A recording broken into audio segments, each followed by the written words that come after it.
Hey, what's up, you guys? Another episode of the Team Building Podcast, where we interview top team leaders, broker owners, and thought leaders from across the country. But today, we have two very special guests right here in my hometown of Omaha, Nebraska. Sitting next to me, if you're watching the video, is Mr. Ted Kaasch. Ted is the president of the local Omaha, Nebraska REIA, real estate meetup company / franchise, and he'll talk about that a little bit today. And then next to Ted is Mr. Owen Dashner. Owen has too many businesses to mention, and we'll be speaking about them on the podcast. Of course, a lot of times I go out nationally and look for the best thought leaders in the country to bring to the show. These are two of the top influencers in our state. They're doing big things, and they will be expanding nationally soon. Hopefully I can be a part of that expansion. And I thought I'd bring them in today in person, in the flesh, and we'd have some fun. They want to have too much fun, and I warned them that our audience wants the conservative version, so we'll see how well they follow instructions. You said simma. Exactly. So Ted and Owen, welcome to the show today. Thanks for having us. Thank you. Excited to be here. Awesome. Well, let's start off, Ted. Why don't we talk a little bit about REIA? Of course, we have a lot of team leaders, broker owners across the country that listen to this, but you know, Mr. Bartlett, a mutual friend of ours. Yeah. He hosts a investor training every week for anyone that's on the Elite Real Estate Systems coaching program. And Clint spends an hour every week kind of unfolding all of the different things that Dynamic Properties does to acquire. I think we're over 150 doors now. I would definitely recommend anybody that is not participating in that to definitely participate. I also have a real estate team here at KW Elite, and we have 14 agents on the team, and we're all investor-based agents. And I heavily push my agents to go. So usually we have at least half of our team attending all that, including myself. And you being in the industry for 5 or 6 years, and not Owen's status of 20, 30 years, but I have found that I learned something new every single time from it. I love it when people make jokes about how long someone's been in at something. It's funny. When I first got into residential real estate, agents would put their nose up and be like, well, I've been selling real estate for 30 years. And I would always go, how many deals have you done? Because I did 60 my first year. What's up? And that never went over very well. And conversation's over. And I'll never talk to him again. And they probably still haven't, and that's okay. So, Ted Kaasch, you've been following the investor training that Clint Bartlett offers. Of course, you've been around a lot of influencers across the country. We had David Green come in person and speak with us from Bigger Pockets. And that was amazing. You've been around a lot of other high level. What do you see in the investor training that Clint has offered that you think is applicable to your residential agents who are working in more that hybrid role where they have the investor hat on as well as the residential real estate agent hat? Well, one thing I always liked is you can just look at a different perspective because he's actually breaking down in the sales of each individual property.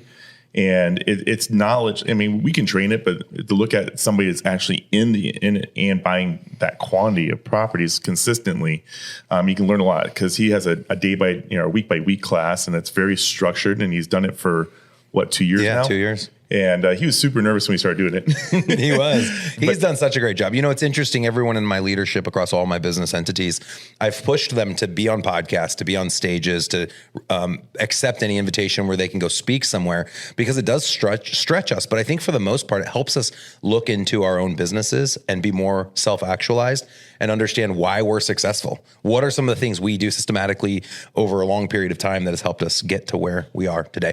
So for anyone that hasn't looked into this or hasn't signed up or hasn't taken advantage of the Tuesday investor training, go out to Grow with ERS. For less than $500 a month, you can be coached by one of the top investors in the country who happens to be my best friend and my business partner. And he does an amazing job. And to Ted's point, I think one of the other things people say he does a great job at is makes it real. So he uses real life examples of doors that we are buying and acquiring. And I think right now we're averaging about 8 acquisitions a month. We're keeping about a third. We have over 150 doors worth over $20 million. We've built that portfolio in less than 4 years.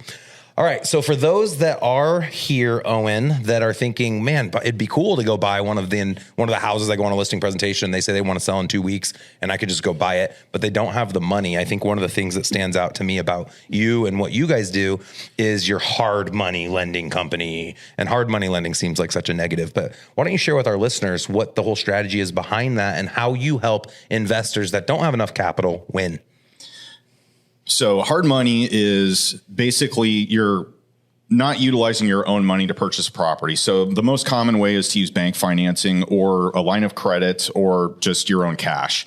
And if you don't have access or availability of any of those three, then a good route to go to take down a deal, especially in a super competitive environment like we have now, is to make cash offers or cash equivalent offers. So a hard money loan is basically you're borrowing from a, more or less a small business owner typically, and they're making a B2B loan to an LLC or a corporation for the purpose of buying. And generally it's going to be, your house flippers or BRRRR investors. So buy, rehab, rent, refinance, repeat. And they'll typically take down a deal, do whatever they're going to do to the property, and then either refinance out, pay back the hard money loan with bank financing, or they will sell it, take their profit, and move on to the next.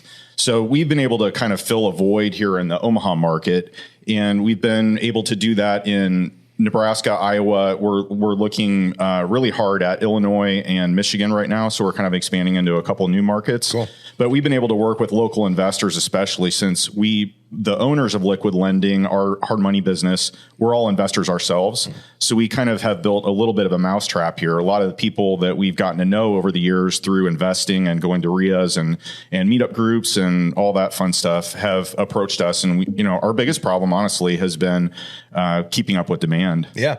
That's a great problem now. So it's been fun. Yeah, so you have a lot of capital to loan out. I know you also own a property management company and you manage most of your own doors. Is that right? Well, we don't through, so I have a couple other businesses. I've got some of my own rental properties that I've acquired over the years. And then I have a business partner, Brandon Tauber. We own Red Ladder Property Solutions, which is similar to what Dynamic Properties. Are you guys going by Cash Offer Omaha now? Yep. Both. So we're a similar type of a hybrid business in that we are more or less a real estate marketing company, and then we decide what disposition we want to use on the property. So like you, we keep some, we sell others to other investors, some we end up wholesaling, and some we do retail flips on. Okay. So let's go back to the hard money really quick. I always think loan shark when I hear hard money, and that's why I said there's a negative connotation. Just from a loan shark standpoint, if someone's not paying you back, have you had to go break anybody's knees yet with a baseball bat? Not yet, but it's been close a couple times. We have Rocco and Knuckles on retainer. I wondered what they did for you. So in all reality, though, just like a bank, correct me if I'm wrong, you take first position. So worst case scenario, you know the deals. That's why it's such a safe way to make a profit. And for anyone listening, I would assume you could reach out to Owen if you were like, hey, I've got a bunch of money in my market and I know investors, I just really don't know how to loan them the money legally. These guys have all of the history. You used to be loan officers that did this for years and years and years. And so would you mind breaking down for the listeners what it actually looks like? Like somebody, maybe they've already exhausted all the money they have available at the bank and they find their 17th deal of the month and they're like, how are we going to get this? Well, let's just go over here, and they have a good track record and let's borrow some quick money. How long does it take to pay it back? How much do they have to put down? What does that look like? So a typical hard money loan looks like this. It all starts with the deal. So if you bring property to us that you have under contract, we'll underwrite it like we're going to be the ones buying it. And if we analyze the deal, run comparable sales, and do our market research on it, and it pencils out, and we think there's more than enough room to have it be a successful project for the borrower, then we'll fund the deal. And we've done, I think 3 times we've actually funded a deal the next day where they've already had title work and everything done. They just, at the last minute, the lender they had lined up bailed. Yep. So we were able to step in and do it. But you're right, we do take first position. So it's similar to how a bank operates. Generally, when you get a mortgage on a property or an instrument of financing like that, depending on what state you're in, we would take first position on the title. So there's going to be a lien on the property. And then when you're done with it, typically a title company or an attorney will contact us for a payoff statement, just like they would a bank. They pay the money back. We then redeploy it into another project and rinse and repeat. So if someone listening is looking to raise, they need some capital, they want a hard money lender, they'd never heard of this before, and they're looking for it in their own market. Of course, they can go Google, I would assume, some of these buzzwords, which would be what? Hard money, private money? Hard money, private money, hard money lenders. And then I think probably the easiest way to find it, depending on your market, if you have a local REIA or if you have a real estate investing meetup group or some other real estate adjacent type of a gathering, those are typically where you're going to get your best referrals. So ask around if you have experienced investors there. Just say, how do you fund your deals? Listen to what they have to say. And maybe you'll get a hard money referral. Maybe you'll get an awesome banking referral. You just never know unless you ask. Facebook groups also are great. Facebook groups are, that's a great point, Ted. So if you're trying to get into a new market, or even if it's your own market, that's the quickest way to do it. If you can't go and attend all these meetups, let's say you have a demanding job or not enough time, family, that type of thing. join Facebook groups and then just ask that question in the group, and you'll get quick answers on it. Oh, this person funded a bunch of loans for me, and that's how it works. We just interviewed Sarah Weaver. She's been on a couple Bigger Pockets podcasts, and one thing she said that every time she goes to a new market, she goes on to finds the local REIA Facebook group for that city or whatever meetup. She types in the search engine whatever she's looking for. It could be plumber or whatever, not hits a hard money lender, and starts building her contact list and looks at all the people that post and create suggestions. Oh, that's awesome. So that was a good gold nugget. It's like a cheat code for how to fast forward, what you're looking for. It's a fantastic tip. So a lot of the people that listen to this podcast obviously are all about self-help and want to improve. They want to become a better version of themselves to make more money, less time, less energy. Ted, from your perspective, of course, you've taken over the REIA and you've exploded. I think it's the fastest growing REIA in the country right now. You've done an amazing job with it. For someone listening in whatever location that they're in, if they are wanting to get a little bit more involved to run kind of this hybrid agent model and they just want to kind of check out a REIA, first, how do they find it? And then what's the value add? What's the point of the REIA? Okay, so there's usually a REIA in every single city, but not all of them are backed by the National REIA organization. If you want to find one that's nationally backed, go to nationalreia.org. And a REIA is REIA, just so you guys know. And you can find all the nationally backed ones. There's hundreds of them out there. Otherwise, like in Nebraska, I know that there's 8 other REIAs around the state. So we're actually creating REIA Nebraska right now. And so we're actually going to combine forces and have a one-stop shop for all these. That's how our next growth plan. But if you're looking, a lot of times you can find these groups on Facebook, like we mentioned earlier. So if you're on Facebook, just type it in or just Google search it and you'll find your local meetup group. Just here alone in small Omaha, Nebraska, we have probably about 6 meetup groups here in town. Yep, that sounds about right. Yeah. So if Omaha has it, your city has it. And I've helped other cities get one going. If you think that you want to start a REIA or your own type of meetup group, I'd highly suggest it. And I would start off by just creating a Facebook group for this. If you're flipping properties, showcase those properties, just do some live videos saying this is what I'm doing. Do an open house before you put that house in the market for sale. Invite all your contractors in, and invite the people from your group. Start that as your first meeting, and then grow from that. And maybe you could start by interviewing those people that were your contractors, and just find a local bar or pub to meet at. People love to eat and drink. And your first few are free. You're going to find out that this does start costing you money to hold it, unless you're independently wealthy and you just want to start forking money out. That's fine. But otherwise, you can charge a fee. We charge $20 for one-time visitors. We charge $100 for the year. We're the cheapest REIA in the country, and like you said, we're the fastest growing right now. We went from 72 members 2 years ago to we just broke 400 members last month. Okay, so for anyone listening, you could obviously start your own, and there's a ton of benefits, which we're going to talk about today.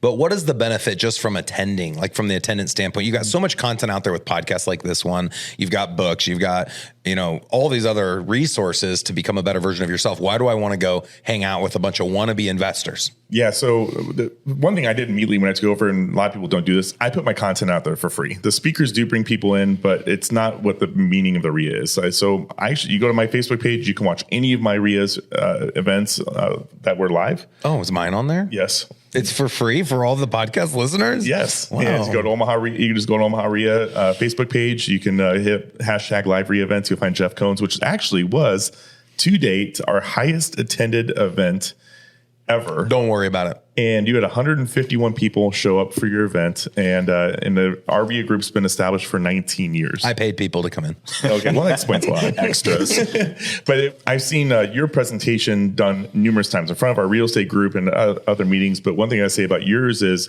your presentation was completely different than any other presentation I've seen you do.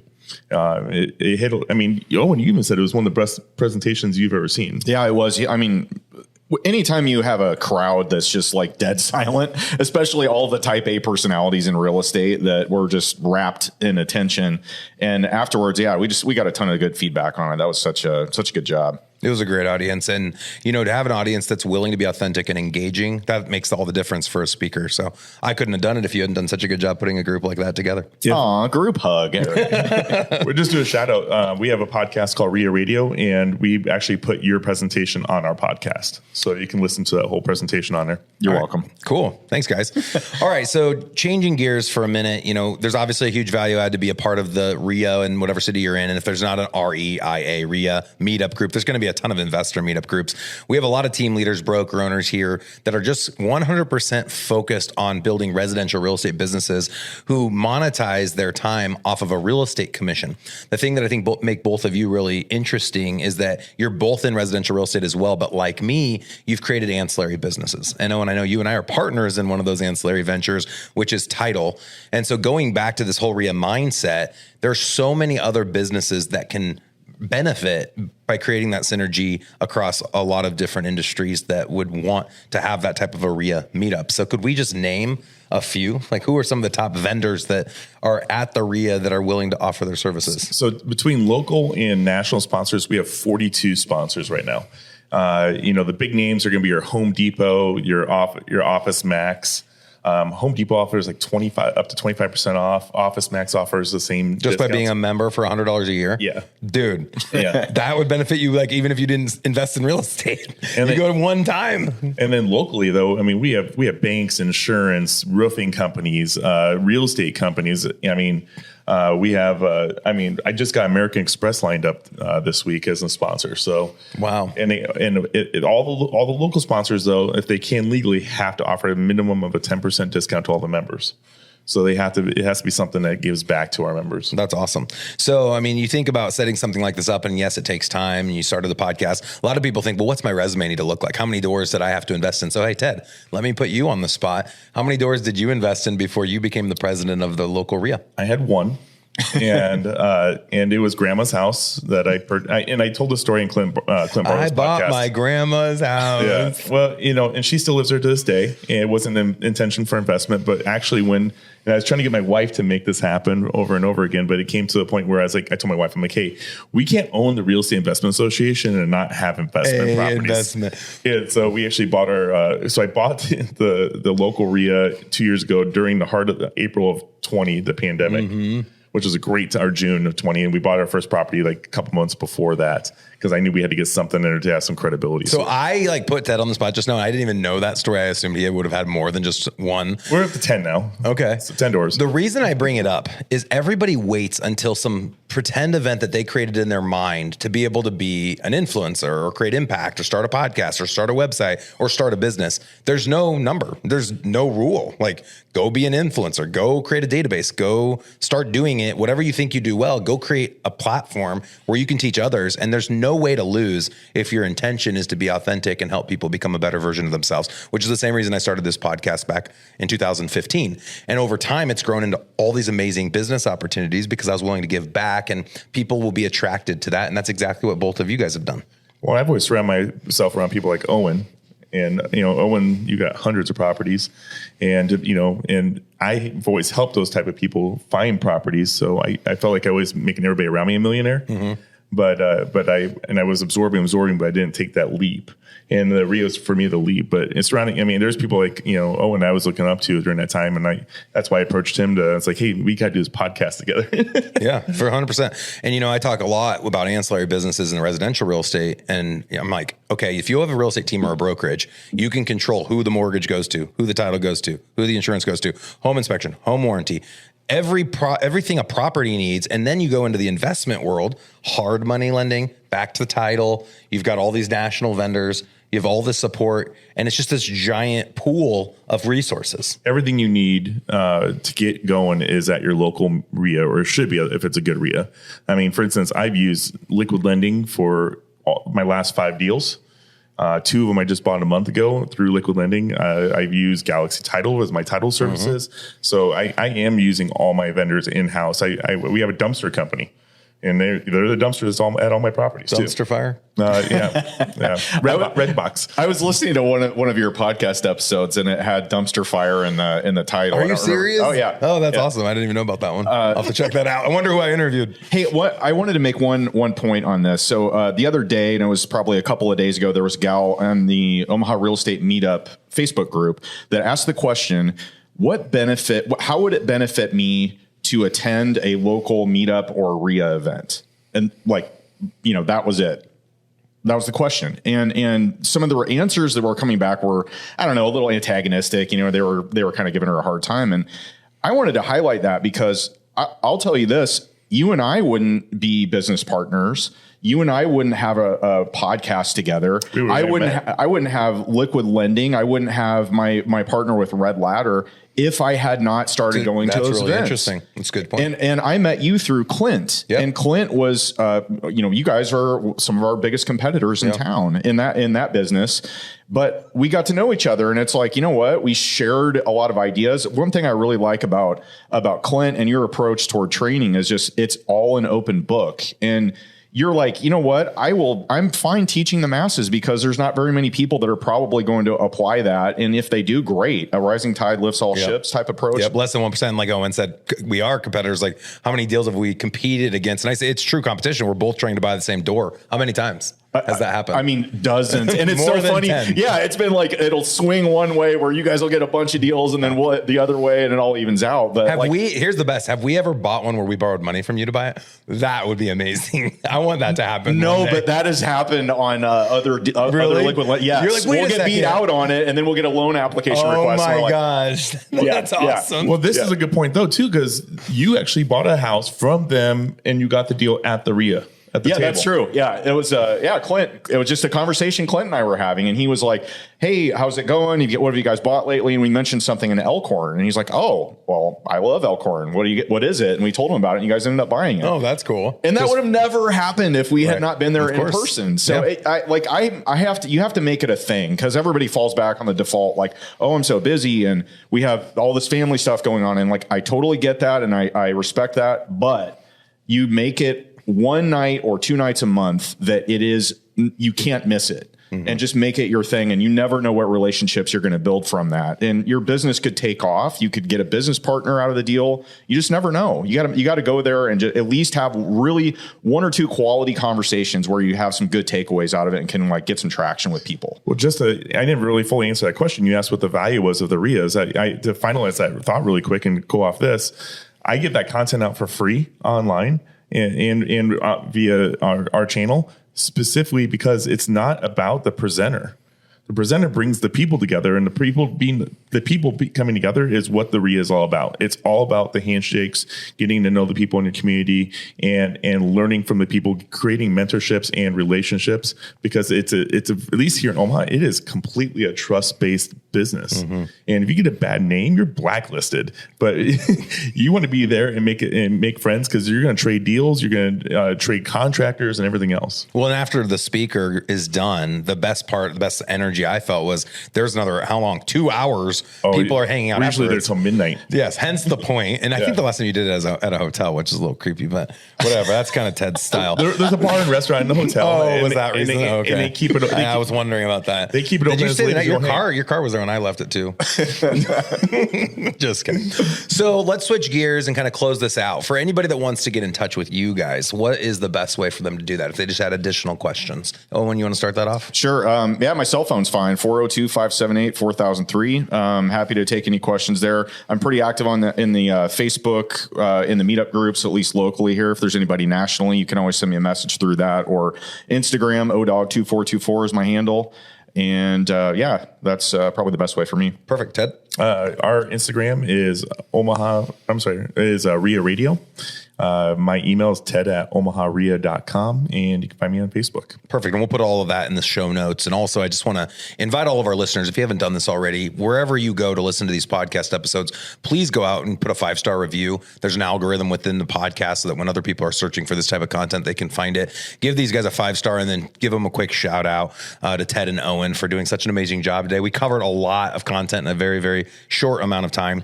Also, a special invitation to anyone and everyone that are interested in coming to Omaha, Nebraska to hang out with us for 2 days. We host a team building workshop. That's a 2-day all on investing, as well as building and scaling a dominant residential real estate team. But we do speak to the hybrid model. We speak to all the ancillaries we talked about today. Ted, you're usually at those events. So I think I've been at everyone for the last 2 years. I think you have as well. And we'll get Owen out to some of these as well. And we usually bring in a surprise VIP speaker like a David Green. So for more information about those upcoming events, go to growwithers.com. And until further ado, let's put a bow on this episode. I think we did a great job, gentlemen. Love it. Thanks for having us. We really appreciate it. All right. Thank you.